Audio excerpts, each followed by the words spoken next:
आज हम करने वाले हैं सैलरी में कुछ इंपॉर्टेंट क्वेश्चंस। तो पहला क्वेश्चन होगा, क्वेश्चन नंबर 14 है। इंपॉर्टेंट मार्क कर लीजिएगा इसको। क्वेश्चन नंबर 14 इंपॉर्टेंट मार्क कीजिएगा इसको।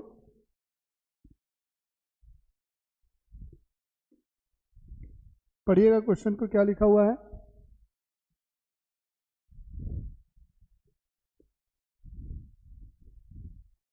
पढ़िए जल्दी से।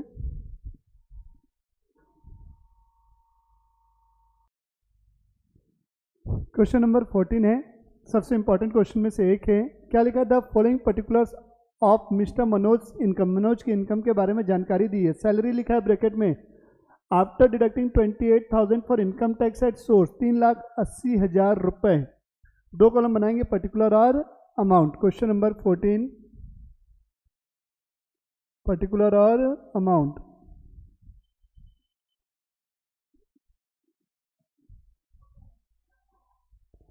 तो सैलरी में से जो जो चीज़ें डिडक्ट हो जाएंगी उन सारी चीज़ों को आपको सैलरी में प्लस करना होगा। तो कहने का मतलब, जब आप यहाँ सैलरी लिखोगे तो सैलरी आपकी 3,80,000 रुपये की, इसमें से 28,000 आपका TDS कट चुका है। तो 28,000 रुपीज़ क्या करोगे आप? ऐड करोगे तो ये आपका आएगा 4,08,000 रुपये। 4,08,000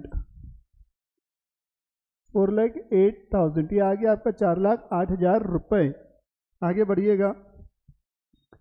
फिर लिखा है dearness allowance under the terms of employment 42,000। यहाँ अंडरलाइन करेंगे, under the terms of employment. मतलब ये terms of employment, it means ये DA डैश होगा। मतलब पर्टिकुलर में आप लिखोगे DA, चाहे वो DA हो चाहे DA डैश हो, उससे लेना देना नहीं। पर्टिकुलर मतलब सैलरी कैलकुलेट करते समय तो वो आता ही है। जब हम पर्टिकुलर किसी चीज़ का बेनिफिट निकाल रहे होते हैं, जैसे RFA, HRA, एम्प्लॉयर कॉन्ट्रीब्यूशन, तो वहाँ DA डैश होता है। तो उस केस में आपको यहाँ पर DA डैश लेना पड़ेगा, ये बोल रहा हूँ मैं। ठीक है, तो DA लिखो 42,000, यहाँ लिखो DA 42,000 रुपीज़। ठीक है, लिख लिए। आगे बढ़ते हैं। एजुकेशन अलावेंस फॉर 3 चिल्ड्रन लिखा है। कितने रुपए का है? 15,700 रुपये का एजुकेशन अलावेंस दिया हुआ है। तो यहाँ मैं लिख रहा हूँ एजुकेशन अलावेंस। एजुकेशन अलावेंस 15,700 रुपये है। आपको टोटल एजुकेशन अलावेंस मिला है 15,700 रुपये का 3 बच्चों के लिए। चाहे कितने भी बच्चों के लिए हम ले, हमको उससे कोई लेना देना नहीं। हमको ये पता है 2 बच्चों का एग्जेम्प्ट होता है। यहाँ 3 बच्चे हैं तो 2 का ही एग्जेम्प्ट होगा, तो माइनस करेंगे एग्जेम्प्ट। एग्जेम्प्ट कितने का होगा? 100 रुपये पर मंथ। मतलब 2 बच्चों का पर मंथ है, और कितने बच्चे हैं? 2 बच्चे हैं, तो इतना ही एग्जेम्प्ट हो सकता है, उससे ज़्यादा एग्जेम्प्ट नहीं हो सकता। मतलब कितना? 2,400 रुपीज़। इन 2,400 को आप यहाँ से माइनस करोगे तो कितना आएगा? 15 में 2 गया 13,300 रुपये आ जाएगा आपका। ये 13,300 ये आपका आ गया। Next, medical allowance. Medical allowance fully taxable allowance की लिस्ट में आपने एक्चुअल में कितने रुपए खर्च किए उससे कोई लेना देना नहीं है। तो पर्टिकुलर में लिखोगे आप यहाँ पर मेडिकल अलावेंस। मेडिकल अलावेंस कितने रुपए का है मेडिकल अलावेंस आपका? 37,200, 37,200। आगे बढ़िएगा। रेंट फ्री हाउस, देखो RFA है, rent free house in Jaipur. The company paid 8,000 per month as a rent. मतलब कंपनी ने वो अकोमोडेशन रेंट पे लेके एम्प्लॉय को दिया हुआ है। द हाउस इज फर्निश्ड, कैसा घर है? फर्निश्ड हाउस है। And the rent of the furniture is 25,050। तो यहाँ पर आप लिखोगे RFA, रेंट फ्री अकोमोडेशन। यहाँ लिखोगे RFA, ब्रैकेट में मैं लिखूंगा note number 1, rent free accommodation note number 1 में आ जाएगा। आगे बढ़ते हैं। A domestic servant, a sweeper and watchman, 3 type के लोग प्रोवाइड किए जा रहे हैं। We are paid by the company at the rate of 1,250 per month each. एक व्यक्ति की तनख्वाह 1,250 से और 3 है। तो यहाँ मैं लिख रहा हूँ फैसिलिटी ऑफ, हम उसी में पर्टिकुलर में आगे लिखेंगे फैसिलिटी ऑफ सर्वेंट। सर्वेंट और कौन कौन है? Sweeper and watchman. Sweeper, watchman, 3 लोग हैं, 1250 रुपये एक दिन की तनख्वाह है, साल में 12 महीने इंटू 3, तो 45,000 रुपये आपका ये आ जाएगा टोटल इंटू करने से। 1200 इंटू 12 14,400 और 50 इंटू 12 600, तो 15,000 हुआ। 15,000 इंटू 3 45,000 रुपये हो गया ये। फिर लिखा है the company spent 8,000 on refresher course. Refresher course exempt होता है, लिख लेंगे refresher course. Refresher course exempt, refresher course exempt हो गया आपका। फिर है हिज कंट्रीब्यूशन, मतलब एम्प्लॉय का कंट्रीब्यूशन, तो एम्प्लॉय का कंट्रीब्यूशन एग्जेम्प्ट होता है, तो यहाँ मैं लिख रहा हूँ एम्प्लॉय कंट्रीब्यूशन, डबल ई मतलब employ, employ contribution, employ contribution exempt, employ contribution exempt. अब दिया the company has provided a free telephone, telephone facility exempt होती है, यहाँ लिखोगे telephone facility, telephone facility exempt. और क्या है आपका एम्प्लॉयर कंट्रीब्यूशन भी था, तो एम्प्लॉयर कंट्रीब्यूशन के लिए नोट नंबर 2 आ जाएगा, एम्प्लॉयर कंट्रीब्यूशन नोट नंबर 2। इसके बाद आप इनका टोटल करोगे तो इनके टोटल को gross salary minus standard deduction 50,000 रुपये माइनस प्रोफेशनल टैक्स पे कियो कितने रुपए का 7,000 रुपये, वो माइनस हो जाएगा, इसके अलावा कुछ भी नहीं है। तो आते हैं हम नोट नंबर 1 पे, तो लिखेंगे note number 1, note number 1 rent free accommodation, bracket में लिखो furnished house, furnished house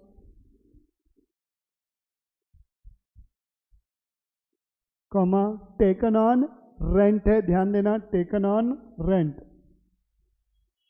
taken on rent, taken on rent. 2 column, पहला कॉलम पर्टिकुलर, दूसरा कॉलम है अमाउंट। तो यहाँ पर क्या लिखोगे value of unfurnished house, value of unfurnished house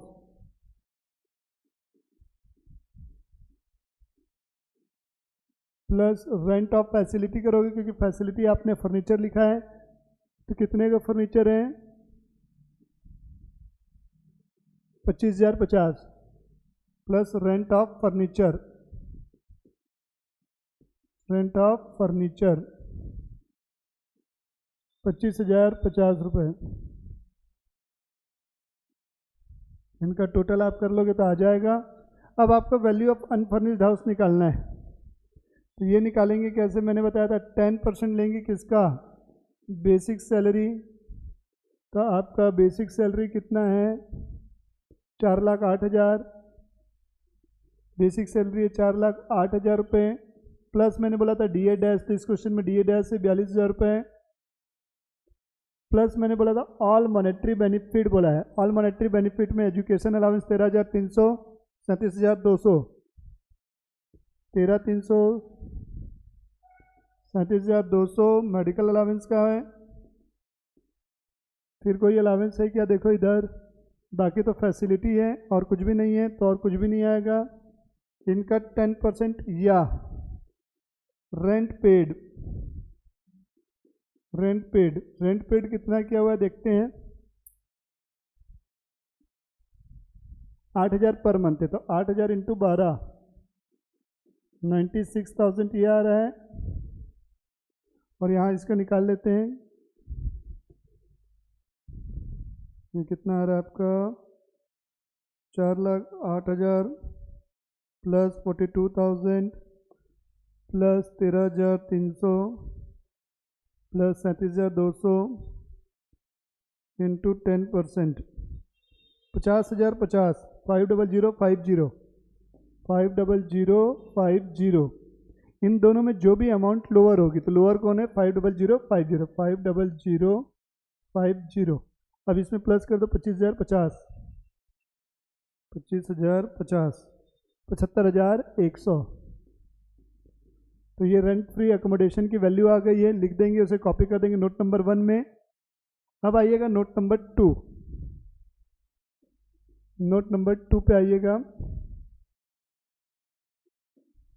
note number 2,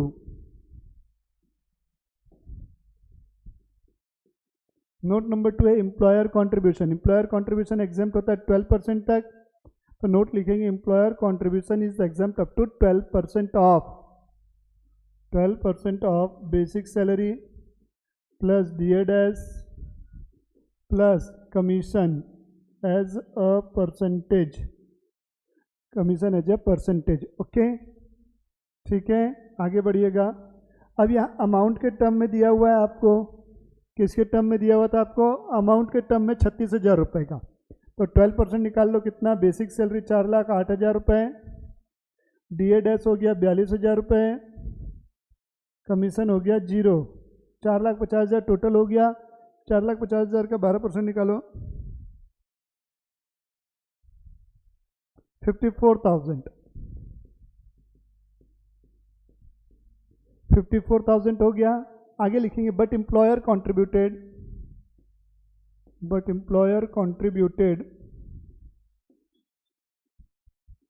36,000,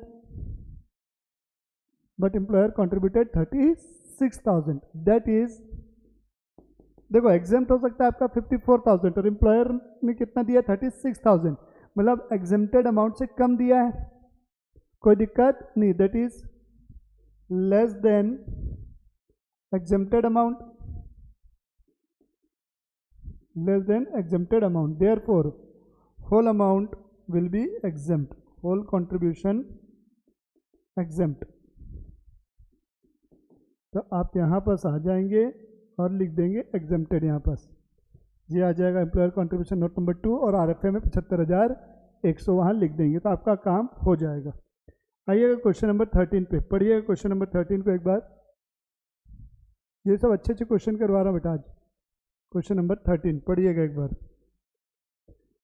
the following particulars relate to the income of Shri Rajiv Mehta for the previous year 24-25। He is employed in a cotton textile mill at a Bangalore on a monthly salary of 25,000।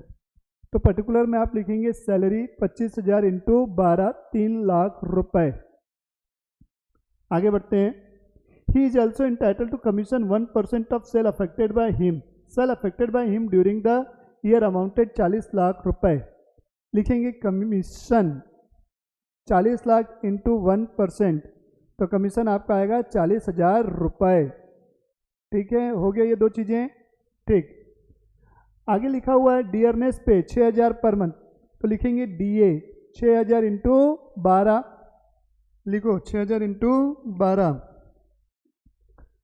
Bonus eight the rate of 2 month पे, तो लिखो bonus 25,000 into 2, तो ये हो गया into 12, bonus हो जाएगा 25,000 into 2। ये सैलरी कितनी थी? 25,000 थी, तो ये इंटू 12 हो गया, और ये कितना हो गया? 40 लाख का था, इंटू 1% हमने निकाला था, तो ये 40,000 रुपये आ गया था आपका। इतनी चीज़ें आपकी आ चुकी हैं। एंटरटेनमेंट अलाउंस फुली टैक्सेबल होगा क्योंकि गवर्नमेंट एम्प्लॉय नहीं है।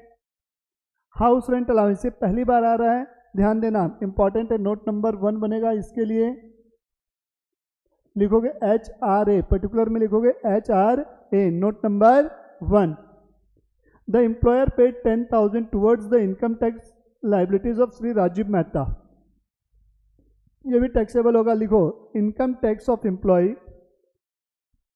पेड बाय एम्प्लॉयर 10,000 रुपये, पर्टिकुलर हो गया। एम्प्लॉयर प्रोवाइडेड LTC, LTC मतलब होता है लीव ट्रेवल कंसेशन, इसी को टूर अलावेंस भी बोलते हैं, लिख लेना LTC या टूर अलावेंस। ये आपका एग्जेम्प्ट होगा, एग्जेम्प्ट करो, एग्जेम्प्ट। फिर लिखा he also been provided with gas electric, पूरा टैक्सेबल होता है 15,000 रुपये पूरा के ऊपर, ये फैसिलिटी के ऊपर, तो लिखोगे facility of gas electricity and water, 15,000 रुपये आ गया पूरा ये। The employer gave him cotton worth ₹1,000 free of cost, तो इसे आप गिफ्ट मान सकते हो, नहीं भी मान सकते हो, आपकी इच्छा। तो मैंने बताया था अगर एम्प्लॉयर एम्प्लॉय को गिफ्ट देता है तो अप टू 5000 वो एग्जेम्प्ट होता है। तो यहाँ पर इसे एग्जेम्प्ट कर देंगे, तो लिखेंगे एग्जेम्प्ट, पर्टिकुलर में सेम चीज लिख के एग्जेम्प्ट लिख दोगे। फिर लिखा he and his employer both contribution 15% of salary to his recognised provision fund and interest credited to this fund 9%। तो इंटरेस्ट दिया है 9% के हिसाब से। और तो लिखो सबसे पहले एम्प्लॉय कॉन्ट्रीब्यूशन लिखोगे, पर्टिकुलर में एम्प्लॉय कॉन्ट्रीब्यूशन, तो एग्जेम्प्ट हो जाएगा। एम्प्लॉयर कॉन्ट्रीब्यूशन के लिए नोट नंबर 2 बनेगा, एम्प्लॉयर कॉन्ट्रीब्यूशन के लिए नोट नंबर 2 बनेगा। इंटरेस्ट लिखो, ब्रैकेट में लिखो एग्जेम्प्ट अप टू 9.5%, 9.5% तक interest on provident fund exempt है। और आपका यहाँ पर इंटरेस्ट कितने परसेंट है? 9%, तो पूरी की पूरी अमाउंट एग्जेम्प्ट हो जाएगी। ठीक है, ध्यान रखना। ही स्पेंड 6000 पर मंथ ना, हाँ ठीक है, ये RF इसके लिए आएगा, HRA के लिए काम आएगा। यहाँ तक की सारी चीज़ें मैंने लिखवा दी हैं। इनका टोटल करोगे ग्रॉस सैलरी, उसके नीचे स्टैंडर्ड डिडक्शन 50,000 माइनस कर देंगे। तो आइएगा, वर्किंग नोट तो अपने हो गए हैं, आगे बढ़ते हैं वर्किंग नोट पे। वर्किंग नोट 1 HRA लिखो, working note 1 HRA note 1, question number 13 का वर्किंग नोट 1 है। Note 1 HRA exempt up to, HRA exempt up to कितना एग्जेम्प्ट होगा? Actual amount received, actual HRA received, actual HRA received, actual HRA received. तो actual HRA कितना मिला था आपको? 5000 per month, मतलब 5000 इंटू 12,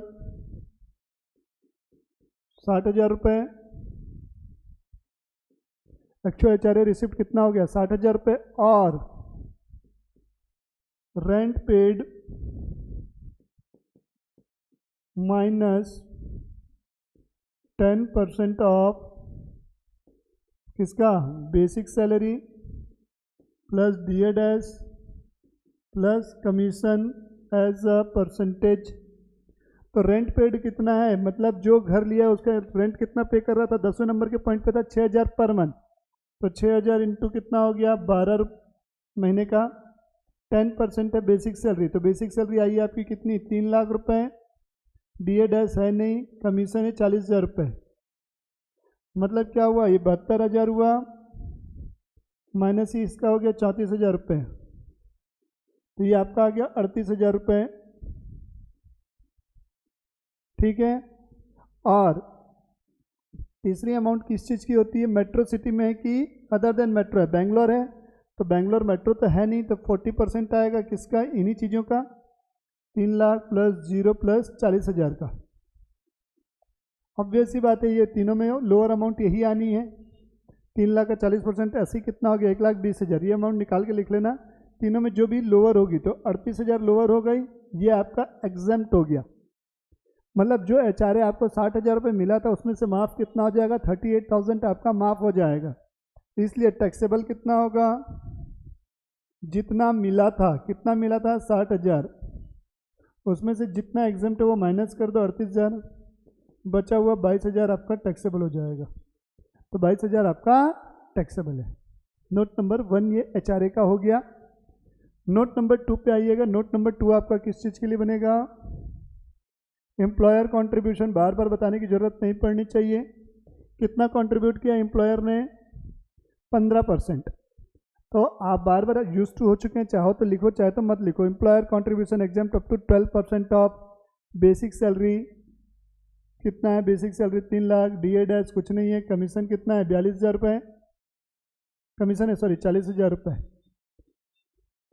12% तक एग्जाम्प्ट है। एम्प्लॉयर ने कंट्रीब्यूट किया है 15%, तो 3% आपका टैक्सेबल हो जाएगा। 3 लाख का 3% कितना हो गया? 9,000, और 40,000 का 3% 1,200, तो 10,200 रुपये आपका टैक्सेबल हो जाएगा। तो इसे नोट नंबर 2 में पुट कर देंगे। तो ये था आपका क्वेश्चन नंबर 13। अच्छा क्वेश्चन था ये भी। क्वेश्चन नंबर 12 आइएगा, ये भी अच्छे। आज बताया ना मैंने सारे इंपॉर्टेंट क्वेश्चन कराने वाला हूँ। क्वेश्चन नंबर 12 एक बार पढ़ो, गवर्नमेंट एम्प्लॉय का क्वेश्चन है, कहीं कोई दिक्कत नहीं होगी, पढ़ो एक बार क्वेश्चन नंबर 12 को।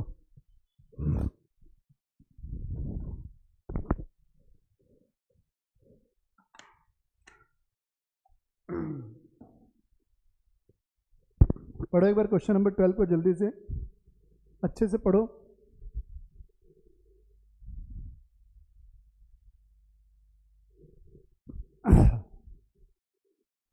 पढ़ो, चलिए क्वेश्चन नंबर 12 रीड कर लिया, बहुत बढ़िया। पहली चीज ये कौन है, गवर्नमेंट ऑफिसर है। देखो तो गवर्नमेंट ऑफिसर का पहला क्वेश्चन आ रहा है। तो मैंने बताया था गवर्नमेंट ऑफिसर के केस में, बताया नहीं था, ओके। तो गवर्नमेंट एम्प्लॉय के केस में जो आपका फाइनेंशियल ईयर होता है वो फरवरी से मार्च से फरवरी चलता है। 1 मार्च से 28 फरवरी चलता है, होगा 12 महीना। जनरली अप्रैल से मार्च चलता है, इनका उल्टा चलता है, मार्च से फरवरी चलता है। ध्यान रखिएगा, इंपॉर्टेंट है पहली चीज़, ये नोट में डाल के लिख लो। In case of government employ financial year will be March to Feb, होगा 12 महीने का ही पीरियड होगा, उसमें कोई टेंशन वाली बात नहीं है, ठीक है, ओके। अब यहाँ लिखा है बेसिक सैलरी 12,000 पर मंथ। ऐसा नहीं कि लिखना चालू कर दो, अभी ये पूरा पॉइंट 1 खत्म होने दो। डियरनेस अलाउंस 150% ऑफ सैलरी, जो भी सैलरी है उसका 150% आपका है। Under the terms of employment, मतलब ये DA डैश है। सिटी कंपनसेशन अलाउंस दिया। अब फ्रॉम 1 जनवरी उनकी सैलरी रिवाइज्ड हो गई है और एरियर भी मिला है। तो देखिएगा, मेरी बात को ध्यान से समझिएगा। तो यहाँ पर मैं लिखूंगा पर्टिकुलर क्वेश्चन नंबर 12, कौन सा है, 12 है ना, हाँ, क्वेश्चन नंबर 12। यहाँ लिखूंगा पर्टिकुलर, और हम यहाँ लिखेंगे अमाउंट, पर्टिकुलर और अमाउंट। तो आप यहाँ लिखोगे सैलरी। सैलरी पहले कितने रुपए पर मंथ थी आपकी सैलरी, यहाँ पर 12,000 पर मंथ है। 1 जनवरी से आपकी सैलरी चेंज हो गई है। देखो समझना मेरी बात, 1 जनवरी है और ये है फरवरी। इनका साल मार्च से फरवरी चलेगा, तो यहाँ से आपका क्या होगा, साल खत्म होकर यहाँ 2 महीना चेंज होगा। यहाँ पर 1 जनवरी से आपकी सैलरी चेंज हो रही है और आपका फाइनेंशियल ईयर एंड हो जाएगा फरवरी में। तो जनवरी से फरवरी 2 महीने की सैलरी अलग आएगी और 10 महीने की अलग आएगी। तो ये जो 12,000 पर मंथ है, तो 12,000 इंटू 10 हो जाएगा 1,20,000, और बाद में सैलरी कितनी हो गई है, रिवाइज हो गई 36,000 हो गई है। तो ये 36,000 इंटू 2 हो जाएगा, तो ये आ गया आपका 72,000, और ये 1,20,000, तो ये आ गई टोटल सैलरी आपकी 1,92,000, 1,92,000 सैलरी आ गई। अब DA क्या बोला, 150% है सैलरी का, मतलब 1,20,000 जो आपकी सैलरी है ये, तो इसका 150% लोगे तो ये आएगा 18,000 रुपये। 1 मिनट, पहले कितनी है, 1,80,000 आ जाएगा ये DA, प्लस इधर घट 72,000 का कितना हो जाएगा आपका, बाद में आपकी क्या हो गई है, कम हो गई है DA कितना हो गया बाद में 5%, तो DA 72,000 के 5% 3,600 रुपये। तो आपका जो DA आएगा 183,600 होगा। इसके बाद आपका है city compensation allowance. City compensation allowance पहले कितने रुपए पर मंथ था, 500 रुपये पर मंथ था कि 200 रुपये था, 200 रुपये था। तो ये 200 इंटू 10, फिर बाद में बढ़ के 500 हो गया, तो 500 इंटू 2, तो 3,000 रुपये टोटल हो गया सिटी कंपनसेशन अलावेंस। एरियर मतलब अगर टर्म्स में आपकी चेंजेस होती हैं तो वो भी सैलरी में क्या हो जाएगा, ऐड हो जाएगा, अलग से पैसा मिल रहा है। अरियर मिल रहा है कितना, 17,500। तीनों ही क्वेश्चन इंपॉर्टेंट है आपके, 17,500 रुपये। यहाँ तक हो गया, ठीक, आगे बढ़ते हैं। अब उसके बाद आगे कुछ है ही नहीं, उसके बाद आपका सब काम यहीं पास आ जाएगा। मैं यहीं पास बता दे रहा हूँ बाकी चीज़ें। टूर अलावेंस इसी को LTC बोलते हैं, एग्जेम्प्ट लिखोगे। ओवर टाइम अलावेंस टैक्सेबल हो जाएगा, ये पूरा टैक्सेबल है। स्पेशल अलावेंस ये भी टैक्सेबल है। पर्टिकुलर में लिखते जाओगे, ये सब स्पेशल अलाउंस लिखोगे कितना रुपए, 1500। रेंट फ्री फर्निश्ड हाउस, ध्यान देना पहली बार गवर्नमेंट एम्प्लॉय आया है, क्या है, rent free furnished house, rent of which 300 per month according to government rules. Fair rent से कोई लेना देना नहीं है। फर्नीचर कितने का दिया हूँ, 40,000। तो पर्टिकुलर में लिखो RFA। तो मैंने बताया था गवर्नमेंट एम्प्लॉय केस में RFA का मतलब क्या हुआ है, जो भी रेंट गवर्नमेंट ने डिसाइड कर दिया। तो कितना रुपये डिसाइड किया गवर्नमेंट ने, 300 रुपये। तो लिखो ब्रैकेट में 300 × 12, ये हो गई वैल्यू ऑफ अनफर्निश्ड हाउस। अब साथ में उसके क्या दिया हुआ है, फर्नीचर दिया है, फैसिलिटी दिया। तो मैंने बताया था जो भी फर्नीचर दिया उसकी एक्चुअल कॉस्ट का 10% आप ऐड करोगे। तो एक्चुअल कॉस्ट कितने रुपए की है, 40,000 है। तो 40,000 का 10% प्लस 10% ऑफ 40,000, तो ये 3600 और 4,000, 7600। ये आ गई RFA की value. Which contribution exempt, employee का कंट्रीब्यूशन एग्जेम्प्ट। ग्रुप इंश्योरेंस में दिया है, ये भी एग्जेम्प्ट, लिखते जाओ। Group insurance premium exempt. ये सब चीज़ें नॉर्मल हैं, इसीलिए मैं बता रहा हूँ। अब लिखा है professional tax 500 and income tax 6,200 paid by employee है, पेड बाय एम्प्लॉय है।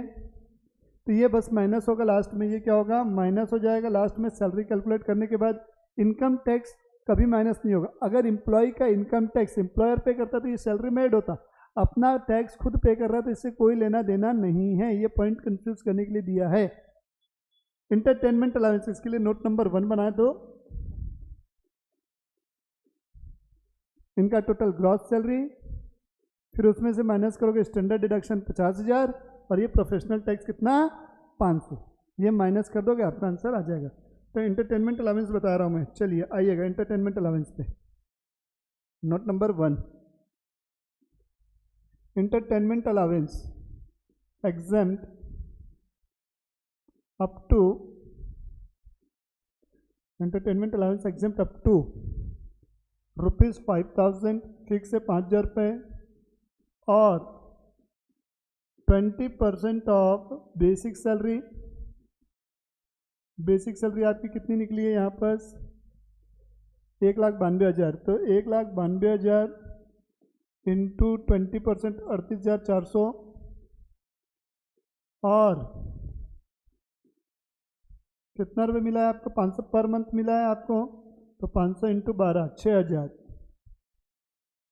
विच एवर इज लोअर, तो 5,000 रुपये आपका एग्जेम्प्ट हो जाएगा। ये तीनों में जो भी अमाउंट लोअर होगी वो आपकी एग्जेम्प्ट होती है। तो तीनों में लोअर अमाउंट कितना है, 5,000 रुपये। तो ये आपका क्या हो गया, एग्जेम्प्ट हो गया। इसलिए टैक्सेबल कितना होगा,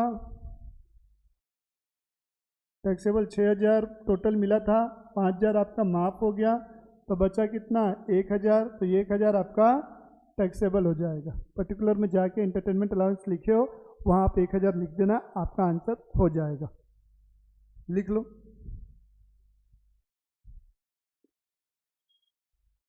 क्वेश्चन नंबर 11 को अभी छोड़ दो, ग्रेड पे है।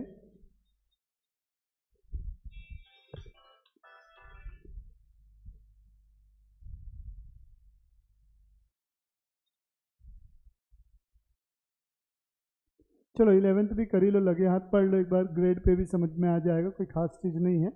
अच्छा पॉइंट है ये भी क्वेश्चन के पॉइंट ऑफ व्यू से। पढ़ो क्या लिखा हुआ है, श्री कालीचरण शर्मा इज एम्प्लॉयड इन मुंबई, मतलब मेट्रो सिटी में, ध्यान देना। He is in the grade of 36,000, 1,000, 44,000, 2,000, 8,000 since 1 जनवरी 2016। मतलब अब ध्यान से सुनना मेरी बात, ये वाला पॉइंट यही मुझे समझाना है, मेनली जो मुझे समझाना है क्वेश्चन नंबर 11 में यही चीज़ समझाना है, ध्यान से सुनना। हमारा फाइनेंशियल ईयर कौन सा है, समझना मेरा, 1 अप्रैल 2024 से चालू होगा और साल कब खत्म होगा, 31 मार्च 2025 में साल खत्म होगा। समझते जाना, बाद में फिर पॉज करके वीडियो को आप लोग लिख लेंगे, स्क्रीन पॉज कर लीजिएगा। फिर आपकी जो भी सैलरी चेंज होगी, आप ज्वाइन कब कर रहे हो, 1 जनवरी से, और आपका जो ग्रेड है 1,000 रुपये है। यहाँ क्या लिखा हुआ है, ग्रेड आपका 1,000 है। इसका मतलब क्या हुआ, 36,000 से आप ज्वाइन कर रहे हो, आपकी सैलरी 1,000 रुपये तक बढ़ेगी, 1,000 रुपये से बढ़ेगी। कब तक, जब तक आपकी सैलरी 44,000 रुपये नहीं हो जाती। इट मीन्स कि ये जो सैलरी बढ़ रही है 1,000 रुपये पर एनम बढ़ेगी, उसके बाद सैलरी 2,000 रुपये बढ़ेगी। कब तक? जब तक आपकी सैलरी 60,000 नहीं होती। आपने जॉब ज्वाइन कब किया है? 1 जनवरी 2016 को। तो आप 1 जनवरी 2016 को आप ज्वाइन कर रहे हो, ध्यान से समझना। और मुझे सैलरी चाहिए कब की? 24-25 की, जो कि मुझे नहीं मालूम, तो इसकी सैलरी निकालनी है। तो 1 जनवरी 2016 को आपकी सैलरी है 36,000 रुपये। 17 को कितनी हो जाएगी? 37,000 रुपये। 18 को कितनी हो जाएगी? 38,000 रुपये। 19 में कितनी हो जाएगी? 39,000 रुपये। 20 में कितनी हो जाएगी? 40,000 रुपये। अब देखो 40,000 हो गया, कहाँ तक बढ़ाना है? 44 तक। 21 में आपकी 41, 22 में 42, 23 में 43,000 और 1 जनवरी 24 को कितनी हो गई? 44,000। ध्यान से सुनना, 1 जनवरी 24 को कितनी हो गई आपकी? 44,000 रुपये। अब 1 जनवरी 2025 को आपकी सैलरी कितनी हो जाएगी? 2,000 रुपये से बढ़ेगी तो 46,000। 46,000। फिर 1 जनवरी 2026 को आपकी सैलरी कितनी हो जाएगी? 48,000 रुपये। बट हमको कहाँ तक रुकना है? 24-25, मतलब यहाँ तक। तो ये वाली सैलरी से हमें कोई लेना देना नहीं। अब ध्यान से देखो, 1 जनवरी 2025, तो ये 2025 इधर आ गया। यहाँ से जो भी सैलरी आपकी मिलेगी वो कितने रुपए के हिसाब से मिलेगी आपको? 46,000 के हिसाब से। ये 46,000 इंटू 3, 6 18 का 8, 1 4 12, 1,38,000 रुपये ये आपकी सैलरी हो गई इधर की। और इससे पहले जो भी सैलरी आपको मिलेगी 9 महीने की, वो 44,000 के हिसाब से मिलेगी। 44 इंटू 9, ये हो गया 9 चौक 36 का 6 3 4 9 36, 36 3 39, 3,96,000 रुपये। तो दोनों का टोटल आप कर लो तो ये आपकी सैलरी आ जाएगी 3,96,000 और 1,38,000 ऐड कर लेते हैं अपन। चलो तुम लोग भी लिख लो, 3,96,000 प्लस 1,38,000, 5,34,000 रुपये की आपकी सैलरी आ गई।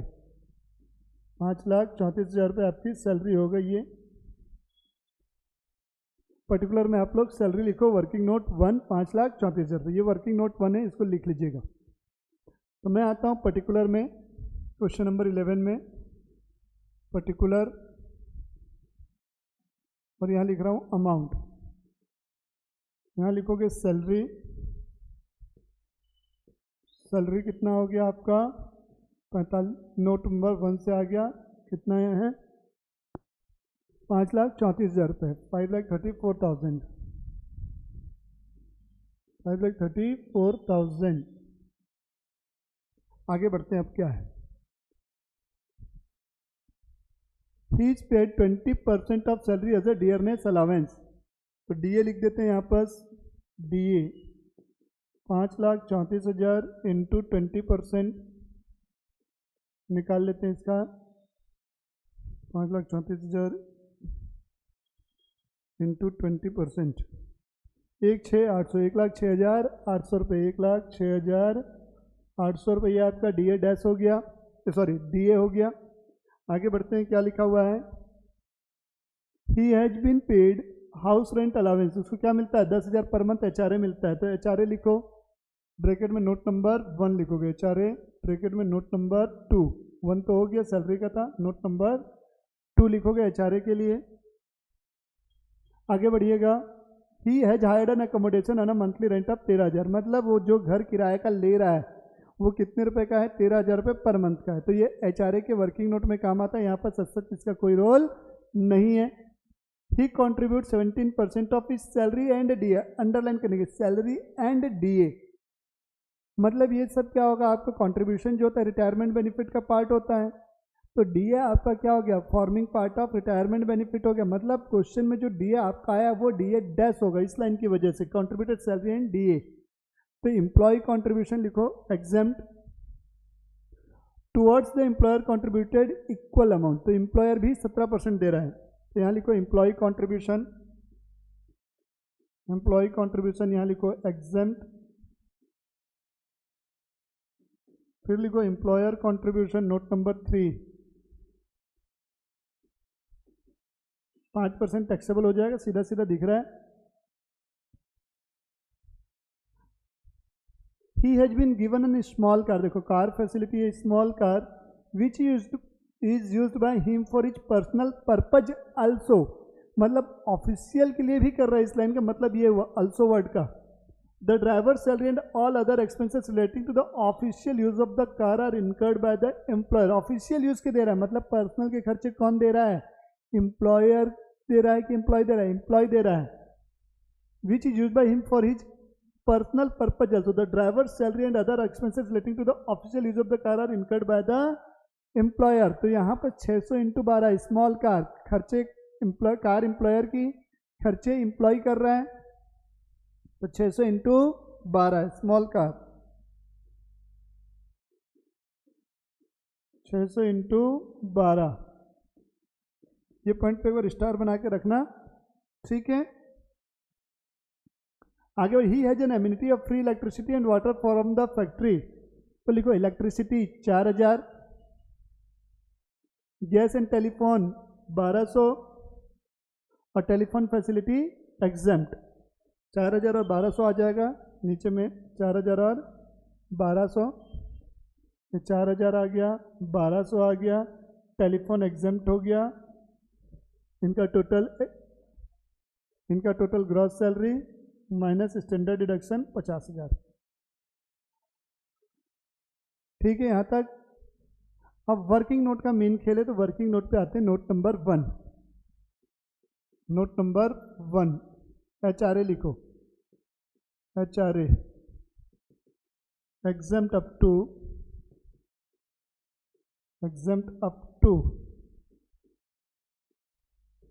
एक्चुअल अमाउंट रिसीव्ड, तो एक्चुअल HRA रिसीव्ड, जितना तुमको मिला एक्चुअल में वो एग्जेम्प्ट होगा, तो एक्चुअल HRA रिसीव्ड,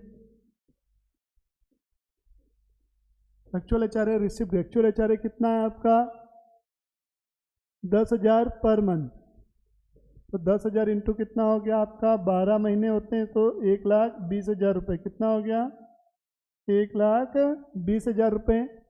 और इसको कंपेयर करोगे rent paid minus 10% basic salary की, बेसिक सैलरी आपकी कितनी आई थी 5,34,000, DA डैश कितना आया है आपका 1,06,800 प्लस कमीशन हो गया आपका 0। तो इसको सॉल्व करोगे तो रेंट पेड कितना है आपका 13,000 पर मंथ, तो 13,000 इंटू 12 माइनस 10% इसका निकाल लेते हैं, कितना आ रहा है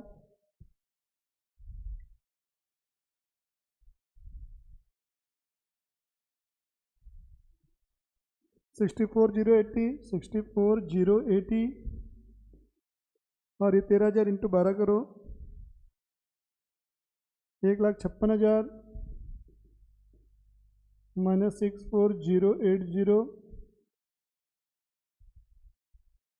91,920 ये हो गया। और मैंने क्या बोला, मुंबई में तो 50% हो जाएगा किसका, इसी अमाउंट का 5,34,000 प्लस 1,06,800 प्लस 0 का, ये कितना आ रहा है आपका 5,34,000 प्लस 1,06,800 इंटू 50%, 3,20,400, 3,20,400 रुपये। इन तीनों में जो भी अमाउंट लोअर होगी, तो लोअर कौन सी है 91,920, ये एग्जेम्प्ट हो गया 91,920, इसलिए टैक्सेबल क्या होगा 1,20,000 माइनस 91,920, मतलब जितना मिला उसमें से जो एग्जेम्प्ट हो गया उसको माइनस कर दो, तो 1,20,000 माइनस 91,920, 28,080, 28,080। तो ये नोट नंबर 1 में जाके इसको पुट कर देंगे 28,080 को। और नोट नंबर 2 किसके लिए था,